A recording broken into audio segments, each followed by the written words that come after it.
আরেকটি বিষয় যেটা সবাই বলছে যে কালো টাকা সাদা করার সুযোগ সেখানে রাখা হয়েছে এই বাজেটে। আমরা মনে করি যে কালো টাকা সাদা করার সুযোগ রাখা উচিত ছিল না, কিন্তু এই বাজেটে আমরা সেই আয় বৈষম্য কমানোর তেমন কার্যকর উদ্যোগ দেখিনি। করদাতার সংখ্যা রয়েছে এবং যে সকল ব্যক্তি বা প্রতিষ্ঠান কর ফাঁকি দেয় তাদেরকে করের আওতায় আনার তেমন কার্যকর পদক্ষেপ আমরা দেখিনি। ফলে এই বাজেট থেকে বা এই অর্থনৈতিক পলিসি থেকে আসলে যে কর্মসংস্থান বৃদ্ধি হবে বা বেকার সমস্যা নিরসন হবে কার্যকরভাবে, সেটা আমরা মনে করছি না। শিক্ষা, স্বাস্থ্য এবং বিজ্ঞান প্রযুক্তি খাতে তেমন নতুনত্ব নেই। প্রিয় দেশবাসী এবং সাংবাদিক ভাই বোনেরা, আপনারা জানেন যে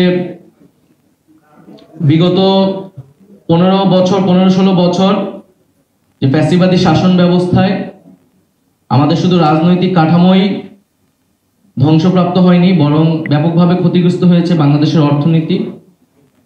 এবং এই গণঅভ্যুত্থানের পরে এই অন্তর্বর্তী সরকার যখন দায়িত্ব গ্রহণ করে, বাংলাদেশের অর্থনীতি ধ্বংসের দ্বারপ্রান্তে ছিল।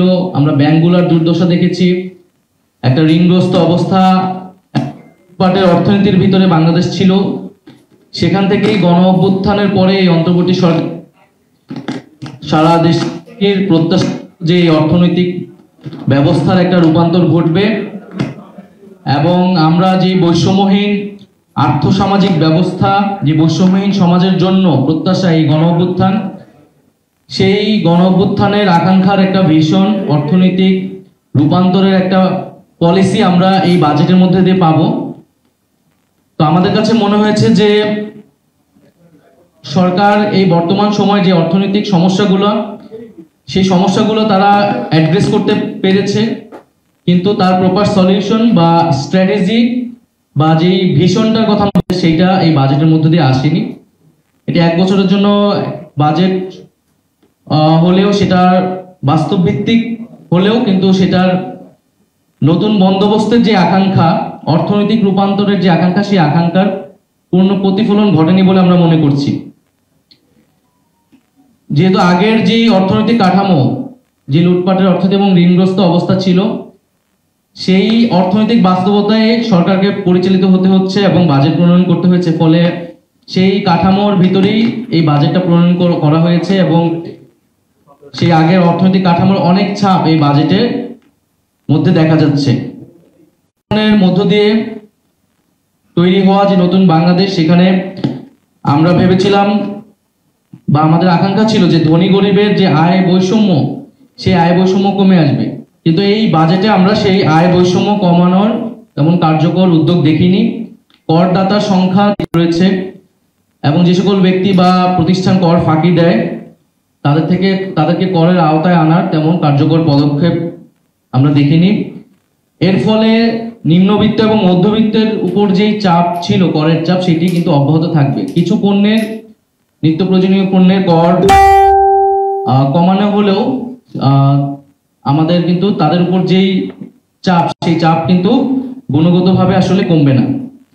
দ্বিতীয়ত আমরা বলছি যে এই জুলাই গণঅভ্যুত্থান শুরু হয়েছিল বেকার সমস্যা থেকে, কর্মসংস্থানের আন্দোলন থেকেই কিন্তু এই গণঅভ্যুত্থানের সূত্রপাত।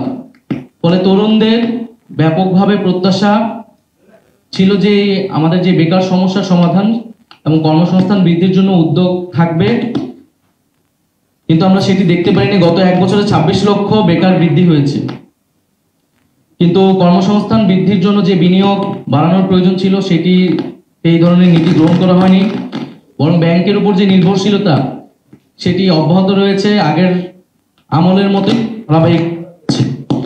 ফলে এই বাজেট থেকে বা এই অর্থনৈতিক পলিসি থেকে আসলে যে কর্মসংস্থান বৃদ্ধি হবে বা বেকার সমস্যা নিরসন হবে কার্যকরভাবে, সেটা আমরা মনে করছি না। শিক্ষা, স্বাস্থ্য এবং বিজ্ঞান প্রযুক্তি খাতে তেমন নতুনত্ব নেই, বরং শিক্ষায় ন্যূনতম 2% বরাদ্দ থাকাটা আমরা উচিত বলে মনে করছি এই সময়। সেটা 1.7% হয়েছে। একইভাবে স্বাস্থ্য বা অন্যান্য খাতেও সেই বরাদ্দ বৃদ্ধি হয়নি। একটি গুরুত্বপূর্ণ বিষয় হচ্ছে যে প্রবাসী শ্রমিকদের বিষয়ে আমরা চেয়েছিলাম যে তাদের প্রতিও সরকারের, কারণ এই অর্থনৈতিক ভঙ্গুর অবস্থা থেকে এটা গুরুত্ব বহন করে আর্থিক ব্যবস্থার উন্নয়নের জন্য, কিন্তু প্রবাসী কল্যাণ মন্ত্রণালয়ের বাজেট কমানো হয়েছে, সেটি প্রায় প্রবাসী কল্যাণ মন্ত্রণালয়ের বাজেট অর্ধেক করা হয়েছে এবং এটা আমরা নিন্দা জানাচ্ছি এবং আমরা মনে করি যে এই বাজেটটা প্রবাসী কল্যাণ মন্ত্রণালয়ের বাজেট কমানো উচিত না। কারণ এই আমাদের প্রবাসী ভাইয়েরা তারা কিন্তু নিজেদের উদ্যোগে বিদেশে যায়, দেশের এই প্রবাসী কল্যাণ মন্ত্রণালয় থেকে যতটুকু সুযোগ সুবিধা তাদের দেওয়া হয় সেটিও যখন কমানো হয় তখন আসলে এই সরকারের আসলে প্রবাসী ভাই বোনদের উপরে আসলে তাদের উদ্যোগ কি সেটি পরিষ্কার হয় না। এবং আমাদের দেশের বাইরে যেসব ভাই বোনরা যায় তাদেরকে প্রাতিষ্ঠানিকভাবে দক্ষ করে তোলার উদ্যোগ যাতে নেওয়া হয় এটা আমরা জানিয়েছিলাম, কিন্তু উল্টো দেখা গেল যে প্রবাসী কল্যাণ মন্ত্রণালয়ের বাজেট কমানো হয়েছে। এছাড়া ক্ষুদ্র ও মাঝারি ব্যবসায়ীদের প্রতি ইনসেনটিভ থাকবে, আমাদের এটা প্রত্যাশা ছিল, কিন্তু ক্ষুদ্র ও মাঝারি ব্যবসায়ীরা লাভবান হবে এই ধরনের উদ্যোগ আমরা দেখিনি এই বাজেটে। আরেকটি বিষয় হচ্ছে ই কমার্স বা ডিজিটাল ট্রানজাকশনের ক্ষেত্রে ট্যাক্স বৃদ্ধি করা হয়েছে, যেটা 5% ছিল 5 থেকে এখন 15% করা হয়েছে, যেটা আমরা মনে করি যে আমাদের যে ডিজিটাল ইকোনমি সেই ইকোনমি ক্ষেত্রে সেটার প্রভাব তৈরি হবে, একটা নেতিবাচক প্রভাব তৈরি হবে। আরেকটি বিষয় যেটা সবাই বলছে যে কালো টাকা সাদা করার সুযোগ সেখানে রাখা হয়েছে এই বাজেটে, আমরা মনে করি যে কালো টাকা সাদা করার সুযোগ রাখা উচিত ছিল না।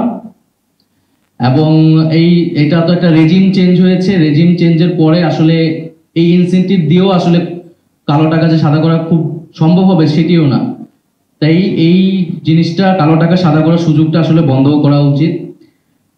আর সর্বোপরি যে জুলাই আহত শহীদ পরিবার এবং আহতদের জন্য 405 কোটি টাকা বরাদ্দ করা হয়েছে, আমরা এটাকে সাধুবাদ জানাই, কিন্তু আমরা বলবো যে এই টাকাটা যাতে যথাযথভাবে খরচ করা হয় এবং তাদের যে যথাযথ পুনর্বাসনের কথা আমরা বলতেছি সেই পরিকল্পনা মাফিক যাতে এই টাকাটা খরচ করা হয় এবং তাদের প্রতি যে প্রতিশ্রুতি দেওয়া হয়েছিল সেই প্রতিশ্রুতিগুলো যাতে দ্রুত সময়ের মধ্যেই পালন করা হয়।